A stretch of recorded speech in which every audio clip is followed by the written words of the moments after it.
My name is Samuel.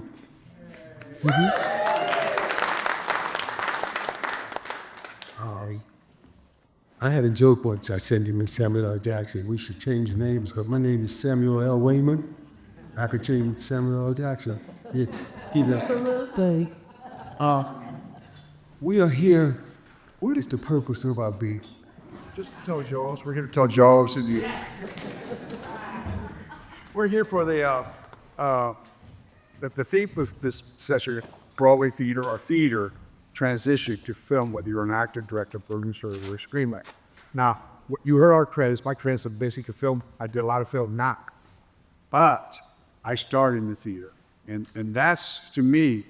And I want to introduce someone, Dan Lauria, as well. Most of you people are here. He was one of my mentors when I was 18 years old in the theater. They brought me in the theater but what I learned in theater is my craft. And that craft is what I could take any cool.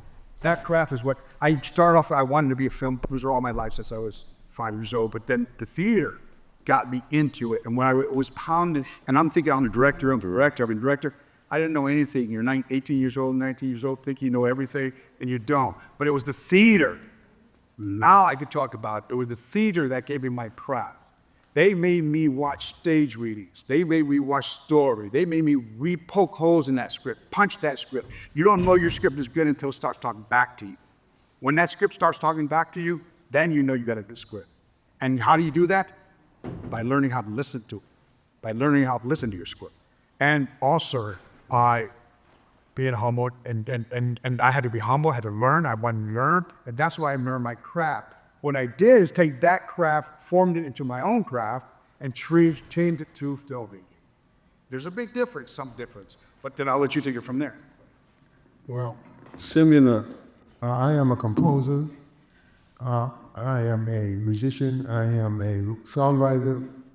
I'm a pianist. I teach piano. I teach voice. I teach breathing. I'm also a performer with a band. I'm a conductor. Anything with music pretty much. But I'm also an actor. And like you have said before, because I did a lot of my training, or a lot of my experiences in composing was under the late Joe Cap and the New York Shakespeare Festival in New York. And under Joe, we were able to he produced three musicals written by the late Bill Gunn, of which I wrote all the music to. So all the workshop was under Joe Bell, and then we moved it to Broadway, into Lincoln Center and so forth. As an actor, that was a new experience for me to be called an actor, because the first job for me was in Bill Gunn's Gardenias. Okay, and I wrote the score to that as well. But I played the role of a stableman and a preacher, which somewhat natural to me, I suppose. I come from a long line of preachers in our family, 10 to be exact.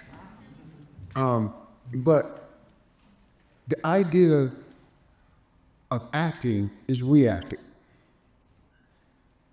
If you do not believe the character that you are playing, through and through your pores, your skin, your hair, the way you sleep, if you do not believe that, neither will the audience.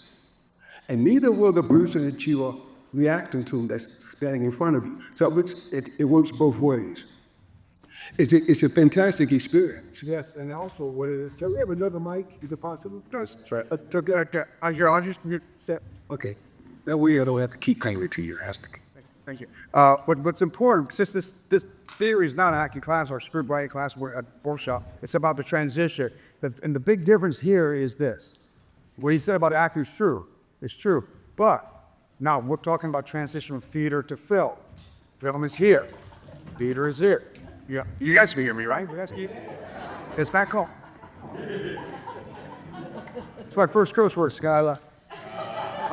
So anyway, but it's so what he's saying is like now theater, we all know is a bigger platform. You're big, you're illustrated, and the reason why colorful costumes came into the theater was because that person up in the way out there in the old days could see what was going down. So you had colorful costumes, everything's bigger. Film making transition as going from an actor to film, it's smaller. You have to, so actors have to learn the difference. There's no, it's technique. It doesn't change your craft. It doesn't change you, but you have to learn how to tone it down. Like if I'm shooting a film, and I do my first shot is establish a shot, which is the wide shot, which is this, and he's my star, and I'm going this, but his scene gets bigger and bigger as I get closer and closer in. I don't want him to give out his performance in this shot. Where in theater, you start, you rehearse from beginning to middle and then end. And it's easier for me. I love it. I love it, theater. I just got back, back in the theater again, and you start middle, beginning, end. Film, you're shooting out of sequence. I can start the beginning, I start the end, and because it could be depends on location, the star schedule. You have a lot more headaches in films. But now as a director, same thing. Now you could direct stage, which is bigger. It's a different technique, but it's the same craft that you develop, your craft. And that's one thing I'm a strong believer in. What no one can take from us, an artist, is our craft. You cannot take my craft away from me. Only way you can take it from me if I let you take it from me. That's what we have. And but the main later on the transition into that is one's bigger, one's smaller, but you learn how to adapt. Sometimes rehearsal, Dad will say the same thing. In film, some actors, well-known actors, won't want to rehearse. Well, I'm a firm believer in rehearsals. I'm a firm believer in getting us all together and rehearsing. But some actors, depending on who you're working with, will say, I don't want to rehearse, I'm gonna come out there and do it. And I don't, in my contrast with actors, I say, you're gonna have a 1 week rehearsal, plus your prep time, plus your, whatever, because I need that. I need that. In theater, you're in rehearsal the whole time until your performance or previews or whatever like that. So, and also just to add to that, theater, it's about delivery. When you're on the stage, it's a different, as opposed to film. Film, as you say, it could be one take, and you can speak in your regular voice. But if you're on stage and you're saying, your delivery of those words is very important. So your ability to deliver must coincide with what you're feeling and the point that you're trying to make. And your indentations, your intonations of your delivery depends on your being able to read the character, being able to read the audience. Pretty much, I understood, it's the audience that tells you how to react. If it's live, if for a point. oh yeah. I mean, same thing when I perform on stage and do concerts. It's not the craziness that I may have when I walk up on stage, because I can walk up on stage and not really know what I'm going to do from the moment I walk up, except when I walk up on the stage and I feel the energy and I feel the nuances and the surrealism and the dichotomy of the different things that's going on that the audience is giving off. It will tell me what to do next. And that's what you were saying also about theater. But in a theater film, I could do, if I do movement, my close-ups with Dan here, that it's a look of the eye. It could be this, that. I don't need words. I use words only to move the character forward, and I use words, dialogue, to move the action forward, and that every character has, every dialogue that means something to that character. And isn't it also true, Frank, that there are some things that words cannot describe? I mean, we are restricted and limited by our own language. There's just so many things that there are no words for it. It just isn't. So, you say to yourself, how do you define it? It's a very good question. But it has to do with maybe instincts, nuances, your body movements. As you said, the eyes. Yeah. I could get something with his eyes, without the dialogue. Silence is golden, by the way, people. You don't need dialogue. You need dialogue to move things forward and get people to understand what the hell's going on. I'm carefully saying that. Please don't think I'm saying something else. But on theater, I can't do that with the eye. I can't, you're not gonna see it. Where if I had a camera here, I'll see that, we'll cut back and forth. But in theater, you've got to figure a way of approaching that so the audience can understand. I don't need that. I want that. I need a dialogue, because theater is that. And I'm gonna take about 10. I'm gonna bail out on this because I want to bring Dan up, because I learned from the theater to film because the people like Dan, who was patient enough for me, of helping me. So I want to have your experience on theater to film as well. And you wouldn't see it. You guys, yeah.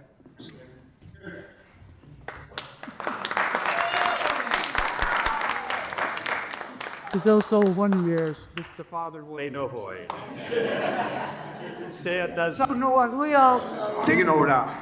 Yeah, on the set. Sam doesn't remember, but I was introduced to you at the Public Theater, 1980, by Charles Durner. Thomas Durden. Oh, wait. Oh, You should see him on stage. Great acting in us. It's not Sage Police. It's an honor to have you back. Oh, I'm always here, so. You're not going anywhere. Yeah. None of us are. You know, they always say, actors, are you retired? Actors never retire. We die on stage, they bring us to the dump too. But the only thing everything you heard is absolutely true. But one of the best experiences a stage actor can have, which I think transfers over the film, because they always ask me, what's the difference? And I say nothing. Because we worked at little theaters where the first row was right here. That's why. And when I'm in front of a camera, I remember those days. And when I'm in front of a camera, I am working for the hardest audience in the world, the crew. They've seen everything. And they let you know if you're good. They have little ways to do it. Like on the Wonder Years, our cinematographer and our camera is Steve Confer. Yeah. He'd be on the camera, and when he heard cut, if he got off the camera, that meant you better do another take. You weren't that good. Because if he really liked it, he would have stayed behind. He would have stayed behind the camera like, we're ready, it's done. You don't need it. You know, so they have ways of telling you. And working in little theaters is, I know it's hard because there's no pay, right? We're painting sets, we're cleaning toilets between shows. But working with an audience this close in theater, in these little theaters, I think is the best education that a film actor could have. So, or didn't either. Whoa! Just to the two, I had an addendum to that. You just took me back, first of all. Just took me back quite a few years. Oh yeah, with Joe. Yeah, you did, by the way, everyone, I just turned 80 years old, so I'm still... 5 feet. Oh, okay, well, we're still young kids on the block. Okay, but what makes what he said so important, yeah, the little theater, it was called Little Theater for a reason. Yeah. Well. And if you're working in front of a theater, you cannot be distracted. Another thing, talk about discipline and control. Now I'm looking at all these beautiful faces here, all these lovely eyes and hair and weight, and you cannot allow any distraction. Now,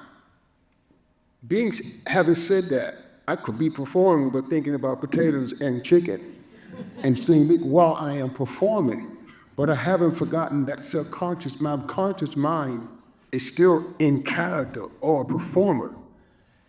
Okay, let me even be a little bit more scientific. The mind. Our mind is incredible. We do not use that much power and that many different vortexes in our brain. And it takes discipline. I can't be as good a pianist as I am if I had not worked at it, if I had not bled at it, if you don't sweat, if you don't cry, if you don't say get the F out.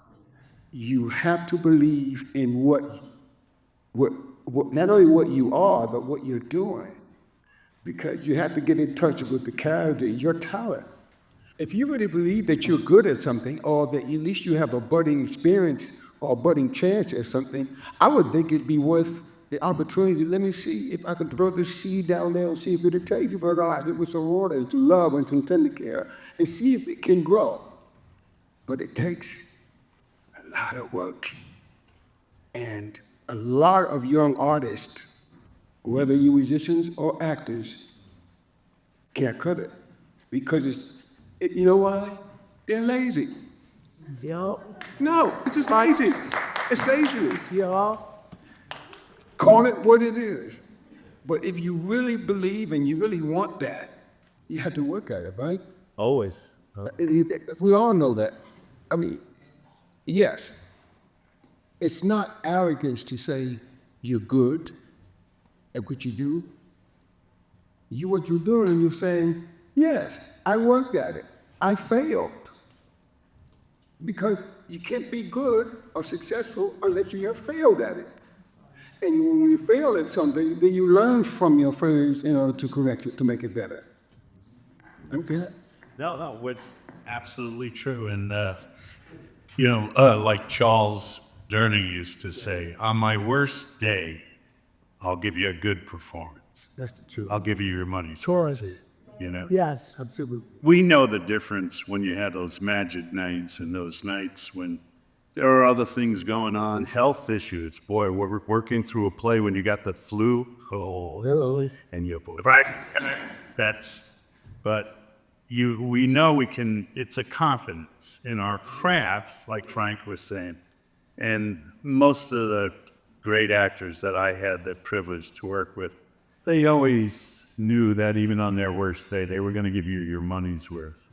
But it was a lot of work, and like Sam said, it never, the lecture I do that I'm doing after this, I always end it with saying that if you come to New York when I'm 85 and I'm your waiter, don't feel sorry for me. I'll have a flyer in my pocket for the play on it.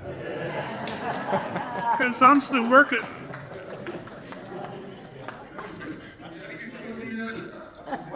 So what I'm saying is, I just heard recently was I went to the screening and they had a special screening of Full Metal's Jacket, and Stanley Kubrick's of a movie, and Matthew Modine was in, and they had him there for a Q&A.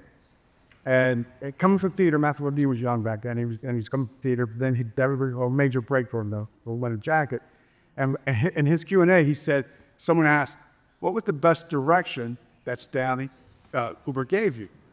And he said, and he goes, "Well, it's funny because I did a scene, and I says, let me show you how I'm gonna do it." He did the scene, and then he goes, Stanley Kubrick came up to him. He goes, "You're not gonna do it that way, right?" It was he brought down the house. It was one of the best answers I heard about that. Should we do any questions?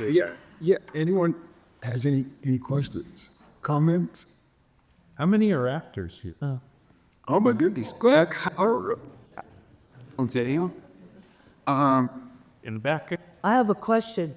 Do you guys get rattled or nervous right before you're going to go on, or do you get that out the way early on and then plow right through? Good. Well, Okay, everybody has a different answer. Right, that's what I'm asking. and nervousness has a different definition. Now, if you ask me, do I get anxious? Yes, I do. I mean, I do get anxious because I may have a feeling like, oh, I'll be glad when this is over. Or I can't wait until it does start. So you have a paradox there between both. But you use both, to answer your question, you use both of those emotional responses to your advantage. You know you got a job to do. You have people come to see you for a reason. And you have a responsibility as an artist is to give you that even you may not know that you need. That we may not even know what you need. But what you want to see is you want to see us be naked with our emotions and our feelings. And that is what we have to deliver. It is not easy. And I know all you actors out there, I know you could probably say, yeah, amen to this. It is not easy to strip yourself emotionally on stage, is it? No, they're a bit brave. You gotta be courageous. Yeah, courageous. From the director's point of view, from the director's point of view, when I was starting out, we were doing an off-Broadway play called Manscaped. And Dayton Cali was one of our great friends. He was in Sons of Anarchy, Deadwood, and stuff like that. We did a play, so like a two-character play. And now as a director, now they were great actors. We had great actors. The two actors were great. But first night, I'm a director, we're all nervous, I was young. And the actor walked in, made his entrance, and Dave's there, "What the hell are you doing here?" he jumped to the end of the play. And I'm like, oh my God. What the? I wanted to better station. Start again, but you have to, you hold that back. But they, as an actor, they worked him back to the beginning. The audience didn't even know. The audience didn't know. But I'm going like, what the hell? Everybody says, shut up, it's gonna work itself out, don't worry. And that's what you learn. You learn to trust it. It's out of your hands at that point. To answer your question, I've never had stage fright. You would talk about Sarah. Maybe it was because of sports, but I just can't wait to get on her. It's game time. That's what you're doing. And I'll tell you the best thing about it, no matter what goes on during the day, as an actor on stage, the second that curtain goes up, the world goes away. You're just so focused, you cannot think of anything else. You might, in the back of your mind, like I say, we can have performances that are better than others, but the focus is so strong that I always loved it. And I still do. I still do plays. Question. Yeah. Sorry. I was just going to say, too, I feel no fear when I'm on stage. No. None whatsoever. No. I don't even know what that means. Because that is the freest that I ever am. There are 2 times, my feeling, that's in my mind, there's 2 times in your life that you are the freest. The day that you were born, because you haven't been programming, and the day that obviously that you die, but then you don't know that. But then I'm on stage, it's all me. Whatever it is whatever I am. There were actors we know, like Charles Durning, who was my mentor. After a while, and when he was doing a long run of a play, he'd actually hope things would go wrong. We were doing this late one day, a workshop at the Public Theater, and it was the worst play in the world. And our friends walked out. It was so bad. But Charlie had to deliver a scroll. He had to walk up and give me a scroll, and I had to read a long speech. And we only did 5 performances with a workshop, but we hated it. And on the 4th night, Charlie Durning walked out with a piece of paper this big. Wow. I said, what's that? He said, it's a message. So I do the whole speech, it's going on, and then I flipped it over and said, code. And I looked at Charlie, and the audience thought it was in code, so it went on. And Charlie, I said, Joel, what are you doing? He goes, I kept the cast alive. Start prayer, right? Charlie was he always said he was more relaxed on stage than he was in real life. And You had a question. Yeah, I was going to ask, can you talk more, I mean, you kind of mentioned it a little bit, but more about the talent versus hard work versus luck. And Joel, is there any luck? You said wouldn't. I don't know what that word is. I don't like the word luck. I really don't know what that means. I really don't. I don't like using that word either. I mean, I use it when I go up. I don't know what luck is. I don't say good luck for somebody. I say good fortune. Good success or something like that. I have a keyboard trucking or something like that. But luck, It's not bad. yeah, I mean, it's an overused word. I'll give you an example, though. Like, some actors have gotten a real break because their parents were big-name actors. Like I knew Robert Mitchum, and he said, if I was a plumber, I would get my sons in the plumbers union. If I was a teamster, I'd get them in the teamsters union. He said, all 3 of my sons tried acting. One didn't become a very good producer, but they never made it as an actor. He said, because they didn't have the talent.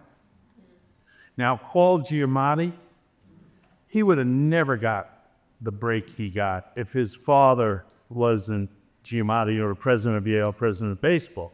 But the reason why he's still around and still working is he's a great actor. So there's some, what you're talking about, luck in that. I never had never had a big agent. But I was so fortunate to meet Charles Durning and to work with Joe Patton and be there in the Public Theater. We had a group, we were all Vietnam vets, and Joe put us under his wing. And that kind of luck, yeah, but we had to earn it. If we didn't do good plays, Joe wouldn't have brought us. That's what I was going to say, Doug. And same thing happened when I was working with Dwayne Jones, you know, the star of the Night of the Living Dead. And he was a star. He was acting in Garden Hess. And when I remember meeting him, and I walked up to him, I said, he said, I want to meet you, but you scared the hell out of me. That movie was the scariest film I've ever seen in my life, eating bodies and things. He laughed at me. But something you said too, if you're working opposite a professional actor, you got to be on your toes. Oh, yeah. I mean, you really, because they know every comma, they know every beat, they know.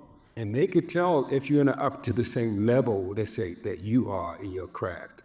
Now, you can be humble and learn from that, or you be an arrogant little pig or something. But the thing about it is, if you really want to learn your craft, you should work opposite somebody who can teach you something, I would think. Oh, yeah, but sometimes you're not in that situation. If you're just thrown in a situation, That's you too. But a good example of that is when I'm directing actors and stuff like that, on stage or film or whatever. Sometimes it's the one actor may be thrown in for whatever reason by the studio or whatever like that. But at the same time, I have a powerful actor, and the actor comes up to me and goes, Frank, I can't. This guy's not giving me what I want. What am I going to do? And my answer to that is, don't take away your craft. Make that motherfucker work. Make that person work. Frank, I got a good story with that very point right there. My acting teacher, when I was an actor a long time ago, she says you was in a scene with John Forsythe, a very famous actor, you know him from a lot of shows and stuff like that. But she said he was really a pro, but he gave you nothing, zero. So she said, she went to the director, she said he'd given me nothing, just stamping. He goes, "You're an actor, figure it out." She goes up there, she changes her mind. Like, the fact that he's withholding and cold, she decided she was supposed to be in love with him and be all over him. She decided that that's what her character wanted. She wanted a man that was cold and hard, and she just worked her butt off on him. Right. And she got noticed from the role. And he was doing the same thing, no matter what. But the thing is about that, do not, whether you're a director or film or writer, do not come down to that level. Don't. He's blowing away. Yeah, she used it.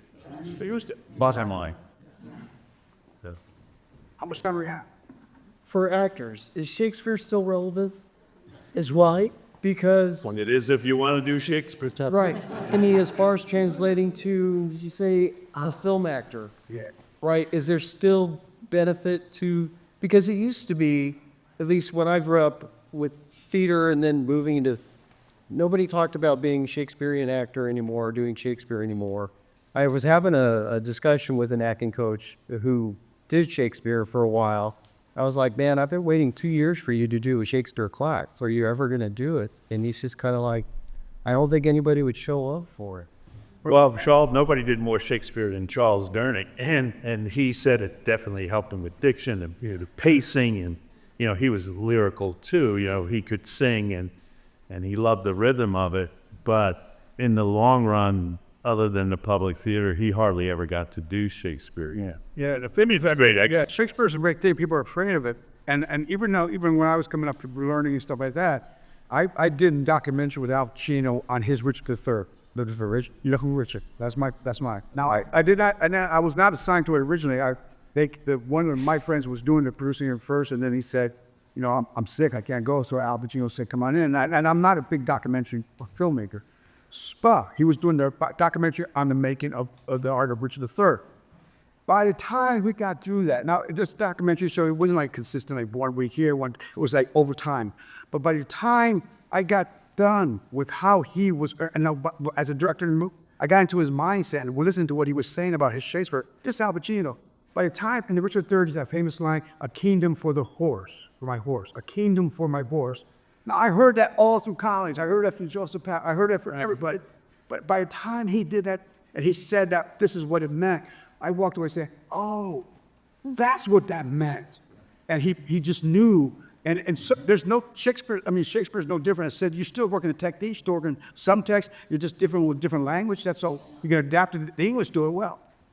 So do we. So do Americans. But it's people are afraid of it, but it's not. He broke it down into the basics of his craft as an actor, and that's how he approached it, and that was his interpretation. Now somebody else, Olivia may have something else, but that's okay. But for me, it was like, wow, that's what that meant. And it was very important what the question was very important to me, because I said, oh man, and I understood why he said, break it down into your craft. It's your own stuff. We also worked on it for 4 years. Well, first of all, I want to say all three of you are fantastic. For me, get these either.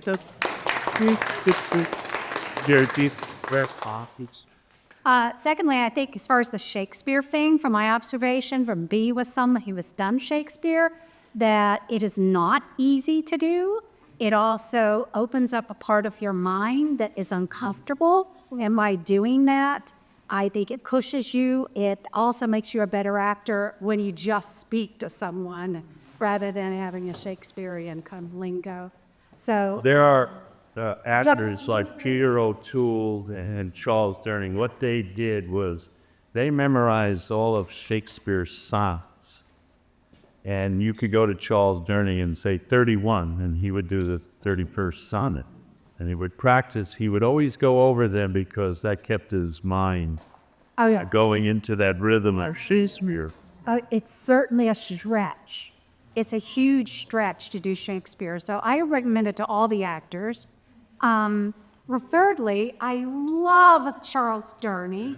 I always loved him. I wish that he's one of those people I wish I had the opportunity to meet. Agree with. Probably been several. We would go to dinner. It would be Charles Durning, Jack Klugman, Peter Falk, and Dom DeLuise, and It's great. You know Charlie's favorite expression was? What's that? It's called a play for a reason. It's supposed to be play. Whereas Peter Falk and Jack Klugman were the two hardest working actors I've ever met. They drive you crazy. Peter Falk would, Dan, is it funnier if I sit here? Just sit, will you, Pete? Let's go. Charles Durning one night said, but if acting was that hard, Dan, I would do it. Was that a bad crush on Peter Falk, too? Sorry, we're sorry. But fourthly, I'd like to say that you are also an amazing actor, and we're having a lot of Wonder Year vibes coming, and I'm going to go hum and you two Wonder Years that they get. Here, we have a message. I know there's a lot of saying which like the theater informs in terms of like cinematic careers later. What would you say goes the other way around? What can cinema teach theater? Well, now that's an easy question. When we started, the idea of doing a movie on stage was like, oof, that's forbidden. You don't do that. This is the theater. Now half the plays on Broadway are movies. They're adapting, so they're stealing scripts, which I think have brought our expectations of theater down, not a person. But then again, I saw Some Like It Hot, and it was, I walked in with a chip on my shoulder because I loved the movie, and it was a great movie production, but it didn't run 3 years. Whoa. And at Sunset Boulevard, my daughter Francesca, she's teaching the anime class tomorrow. She does a lot of motion capture. She just saw Sunset Boulevard. Now, I never was a big fan of that movie anyway, but they took it from film to theater, and she said she came home. She was, you got to see this. I said, why? Because I'm very visual as a director, and to me, that's where we're visual. We're visual people, and we got to make that all work with the actors, DP. Don't forget, you don't just have actors. Please, it's a collaboration. It's not. Actors are part of the game. I'm part of the game. We have a DP. We have grips. We have lecturers. We have a hope. This is our crew right here. This is the size of the crew. So it's not isolated to just acting or just director. We have all of you guys here that we have worried about. Okay, so she came home. She goes, you got to see this. I said, why? Because apparently they made the production like the movie, but everything's black and white. It's actually like watching a black and white movie, which I really never ever saw on stage. So now I got tickets. We're going to see it next week. So I'm going to go see it just for my visual. And she said, story's still, so I said, but that's okay. I want to see how, and it's Sam Mendes. Was it Sam Mendes who directed? Yeah, Sam Mendes directed. Yeah, and but he did that whole thing. Can I go ahead, Sam? You want to? No, I just wanted to add on to that. It's a real misconception about Hollywood. They didn't go in Hollywood because of the weather. There was no air conditioning. And back then, when they didn't do one line at a time, those actors were encouraged to do theater. Matter of fact, one of the most famous tours was Algonquin, Maine, Denison on Cape Cod, Westport Theater, and the Drew Theater on Long Island. They would do 2 each seat. And if you go in the basement to those, you will see Clark Gable. You will see all those famous movie stars because they would do 3-4 minute scenes without a cut. So they were encouraged to do theater. Now, when you ask what is the influence on movies and theater, they'll encourage an actor to maybe do a play, but they have longer rehearsals. And it's very hard for them because they didn't start in theater a lot. Back then, almost everybody started in theater. Yeah, there were a couple of I guess Gary Cooper never did him. Wasn't a reverse. You'd say, yeah, theater goes to the center and the vice versa, right? But in the case of this toss, we all have to learn how to adapt to this, either film or theater or something like that within your craft. A director, you're not going to have this, you're not going to have a shooting schedule for a play, but on a film, you're going to have a shooting schedule. So you adapt that technique, but it's the same craft. It's the same craft that you do. I mean, if I some kind of work with actors on film, I say, this is what I think, blah, blah, we'll go through it, and then they do something magical. I will, God, where'd that come from? Let's just do that. Let's concentrate. You adapt. Or theater, it's the same thing. If something goes wrong, I give an example, the actor jumping to the end of the play. You guys, this 2-character play, you're on stage. You guys got to figure it out, and what Dayton did is he brought it back to the beginning. And then the guy went, then the show went on. And it was a beautiful day. I was a little crazy. But musicals, it must be harder. Somebody loses their line of their lyric. Well, oh yes. Well, I'm guilty of that myself. That must be crazy. It is. I think I got to cut this. I think to me and Patty the Bell, we were performing someplace, and she got up there and blah blah blah blah blah blah. She forgot her lyrics, so what she tried to do was shoo-ba-doo-ba-doo da da da da. You gotta do that, And the thing about it is, you can't also, because you have to learn how to fake it, if you will, but you have to learn how not to let your audience know everything that goes wrong, because sometimes you can take a good moment that might be considered wrong and make it magical. They make it unusual, and the audience will say, "Oh, that was fantastic," but really it was a goof. You just screwed up on something. You asked question there. That actually kind of ties into what you're talking about. I'm guessing because of your theater backgrounds, neither one of you may have ever taken improv classes, but I always talk to actors and say you should take improv classes to help be in the moment, to help that focus. I'm curious if either one of you have taken those classes or how they might help some. Never took last. That is improv. Yeah, Frank, you want to? Yeah, well, I think that question, that's a tricky question. That's a trick question. The thing is, improv is for you to loosen up. It's not a technique. It's for you to loosen up so you get spontaneity, so you can work off each other like that. If I'm a writer, and I think you'll agree to this, and Dan's a wonderful writer too, if I'm writing that script and I'm directing that script and an actor comes in, he goes off that line. That's not what I'm saying. No, I'm going to get to it. Let me fit. She does. Thing is, I don't like people that come in and improv on something I write, okay? And unless that, and I tell it, if you're going to change that line, it better be better than there, because it changes the intent, it changes that. Now, if I come in, I'm going to date myself. I go back as far as Razor Bull. That was when I was a little kid. And that was all improv, but that was the technique. That was for everybody was in that focus, their mindset. So then you allow that to happen, Right. Because it came out of Joe Pesci, it came out of that. But I mean, teaching them you can tell a bad performance because a lot of times you see the actor thinking about their lines and they're not paying attention to what you're saying, so they're not in the moment. And you don't know how to pivot well when something does go wrong. And I think your theater background has given you that same kind of training.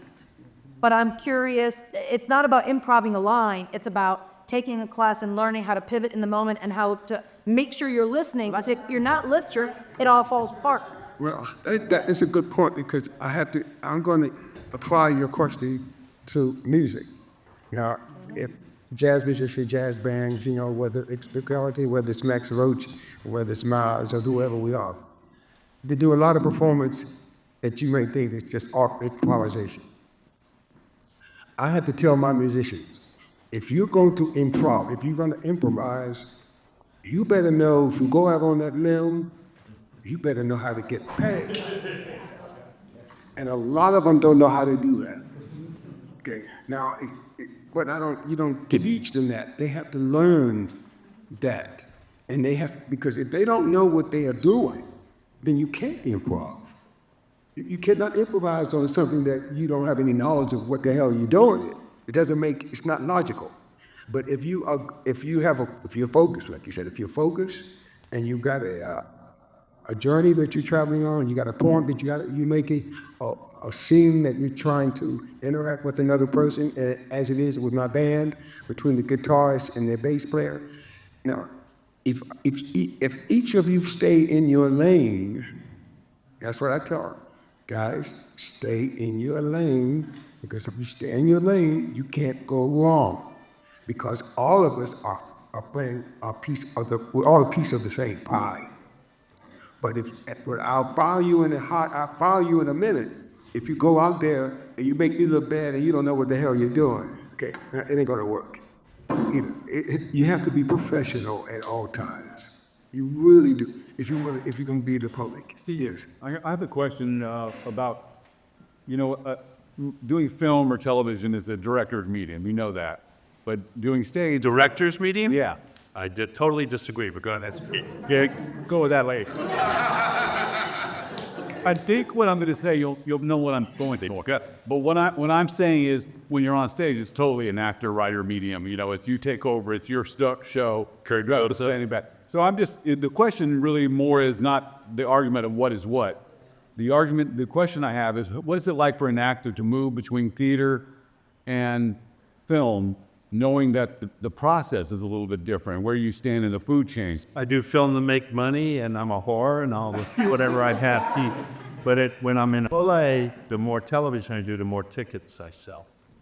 But it's not the process, though. There's no process. They credit on every line. Where have you been the last 50 years? Have you seen anybody listen in the last 15 years? I think so. But Really? Okay, good. Oppenheimer won Best Editing, the longest take with two actors in the same frame talking, 12 seconds. I believe we have 7 minutes left. French? Just to kind of jump off Steve's question, when you're doing film, are you thinking about the close-up and your technique that way as well? I'm wondering why the young kid I'm opposite of is whispering and I can't hear him 2 feet away. He said, no, yeah, I'm serious. I just did The Resident, and Bruce Greenwood is a good friend of mine, great actor. He said, Dan, I'm just warning you, don't kill the kid, the star, when you do it. So, and the kid was very, don't get me wrong, he was very nice. You know, you watch the one, I can't wait to meet you. And he said something I thought I'd never hear from a young actor. Do you want to run the lines? I went, yes, of course. And we had a scene on the bed. I'm the patient. He's sitting 3 feet away. He ran the lines. He was great. I said, Bruce, I don't know what you're talking about. This kid's great. He goes, yeah? Where do they say action? They said action. And he went from, we rehearsed, his first line was, how you feeling? They said action. He went, how do you feel? And I said, what? And they called cut. And he said, I'm an internal actor. And I said, well, I'm a human being. Talk like you. And Bruce said, he said, he came in and said, I warned him. You ain't gonna take that. I'm too old. I can't. I'm too long. You know, you want to play games like that, go ahead. I said, you know what? Just do what you're doing. I said my lines no matter what he said. And then when my close-up came on, that's when I did it the way I wanted. And then I told the director, you want me to do it again? You got another way? He goes, oh, no, we love what you did, because I cried and did it. But I got no help. All he did was mumble. That's a lot of...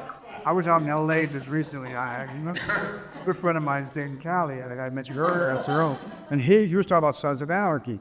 We was talking about Sons of Anarchy and how him and Ron Perlman were in the car. Now, he's telling me the story. So him and Ron Perlman, it was a set, and Ron's like, where you from? And Dane's like, crap. He's like, us. And he goes, why don't you just learn your fucking lines? And they got a argument. And Ron said, well, I didn't mean that. Yeah, dates of them, but it's a good thing to learn your lines so you don't have to worry about, do I have to improv?